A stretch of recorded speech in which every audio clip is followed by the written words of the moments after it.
নাচই ওর জীবন ছিল, আর ক্যালকাটা কেন ওর জীবন ছিল।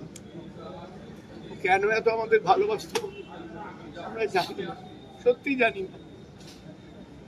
দীর্ঘদিন শনিবার দিন এসেছে হলদিয়াতে, সকালে ফিরেছে, তারপরে দলের একজনের ভর্তিতে গেছে ওই রাত জাগা, তারপরে কবিরের সঙ্গে নাচতে গেছে আগরপাড়ায়, সেটা একটা শোক সভা ছিল। এবং সে নাচ যদি আপনারা দেখেন, কোথাও কোনো জড়তা নেই, কোথাও কোনো কষ্টের চিহ্ন নেই। সেই মেয়েটাকে পরের দিন সেদিনই অপারেশনে, হ্যাঁ, এবং তার মৃত্যু আমার কাছে এটা কিরকম একটা দুর্ঘটনার জনিত মৃত্যু মনে হচ্ছে, ঠিক স্বাভাবিক মৃত্যু মনে হচ্ছে না। আসলে 45 বছর ধরে একটা বন্ধুত্ব, সারা জীবনে আমার 75 বছর বয়সে হয়তো এরকম বন্ধু আর হয়তো আর 5 জন পেয়েছি। দীপালির চলে যাওয়াটা আমাদের কাছে একটা ধাক্কা, এমন ক্ষতি। ওর সংস্কৃতিকে এত ভালোবাসতো, মানে ভাবনার বাইরে। সেদিন যখন স্মরণ সভায় উঠে আমায় যে মারা গেছে তার মেয়ে এসে বললো, কোভিড যেটু একটু তোমায় নাচতে হবে, হুঁশিয়ারটা করতে হবে। ওর মা আমার সঙ্গে হুঁশিয়ার করতো। এবারে দীপালি উঠে এলো, বললো আমি তোর সঙ্গে নাচবো, এবং পুরো দমে নেচে গেল।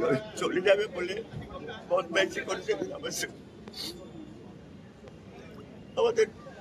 আমার বড় একটু অসম্ভব বন্ধু আমরা।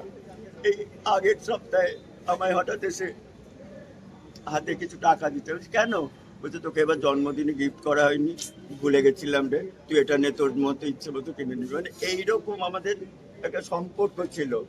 ও বাদাম গুড় খেতে ভালোবাসতো, ওই মেলায় পাওয়া যায়, গেলেই কোথাও কবি দেখ না ওগুলো কোথায় পাওয়া যায়, ওই বাদাম চাকরি ওগুলো খেত। বাচ্চাদের মতো ছিল একদম, এবং ফুল অফ লাইফ। সমুদ্র দেখলে, বরফ দেখলে মানে পাগল হয়ে যেত। আমরা খাজিয়ারে গেছি এই সিমলায়, বরফ দেখে এমন ছুটলো জুতো ফুতো ছিঁড়ে গেল, সে ফ্রস্ট বাইট হবার জোগাড়। কেরালায় সমুদ্রে ঝাঁপ দিল, দাদা বলছে যাস না যাস না, বেকার কথা শোনো, আমি তো ঝাঁপ দিয়ে দিই। তারপরে ও যেই ঝাঁপ দিয়েছে সবাই মিলে আমরা ঝাঁপ দিলাম। মানে আমাদের এইরকম ভাবে এতগুলো বছর কাটিয়েছি তো, মানে মাসে ধরো 20-25টা করে শো একসঙ্গে, তাছাড়া রিহার্সাল একসঙ্গে, রাত জাগা একসঙ্গে, সারাদিন রিহার্সাল।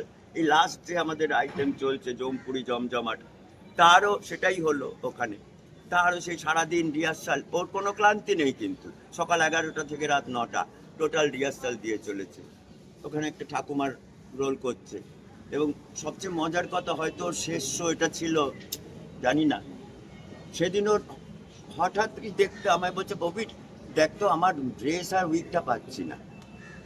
খোঁজ করতেও নি, বললো তুই পারবি ম্যানেজ করতে, তুই করে দে। আমি এদিক ওদিক নিয়ে জোড়া তাবলি দিয়ে, সাদা উইক পরার কথা, এবার সেই মেকআপ ম্যানকে বলে সাদা পিস লাগিয়ে ওকে আবার সেইরাম বললো ঠিক, একদম ঠিক হয়ে গেছে, এই জন্যে তোকে এত ভালো লাগে। মানে ওটা অন্য রকম মানুষ ছিল, ও তো কালচারের মধ্যেই বড় হয়েছে ছোটোর থেকে, এবং যার জন্যে ওর জিন বহন করছে, ওর এবং ওর হাজব্যান্ড বিপ্লব তার জিন বহন করছে ওর মেয়েরা এবং তাদের মেয়েরা। এই ধারা চলবে, আমি জানি, এই ধারা থামার নয়, কারণ অসম্ভব একটা কালচারাল জেনেটিক ফ্যামিলি ওরা। মানে এটা দেখ, মানে এটা হলো দীপালির হৃদয়টা, হ্যাঁ বিশাল। কতটা বড় ছিল ওটা না হাত দিয়ে দেখানো যাবে না। এত বড় হৃদয়ের মহিলা, এবং ডিউটি গান ওর কাছে শেখার, ডিউটি গানটা মানে কার কি হয়েছে সেখানে ছুটে গেছে। মানে এটাও সব, ওর ভাবতো না আমার বয়স হয়েছে, আমার শরীর ভালো না, ও সব ভাবনা ওর চিন্তা কাছে কিন্তু সত্যি বয়সটা হার মেনেছে। এজটা সত্যি একটা নাম্বার ছিল। আমার 75, ও আমার থেকে কয়েক মাসের বড় ছিল, যদি আমাকেও কল্যাণ দাও বলতো আমি দীপালি বলতাম, আমার থেকে কয়েক মাসের বড় ছিল, কিন্তু কোনোদিন মনে হয়নি যে ওর বয়স 50 পেরিয়েছে। হ্যাঁ, মানে এমনই সজীবতা নাচের মধ্যে, ব্যবহারে, সবেতে। আমরা চাই ও আমাদের মধ্যেই বেঁচে আছে, থাকবে, প্রত্যেক শোই আমাদের সঙ্গে থাকবে। জানিও আমাদের ছেড়ে কোথাও যেতে পারবে না, জাগতিক নিয়মে হয়তো। আর মেয়েরা, নাতনিরা, ওরা ওদের বাবা মা, দাদু দিদিমার সম্মান রাখুক, ব্যবহারটা ওদের মতো হোক।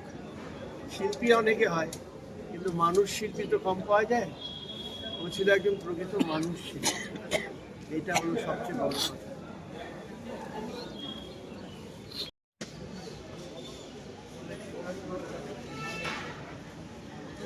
আচ্ছা,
তাই নাকি?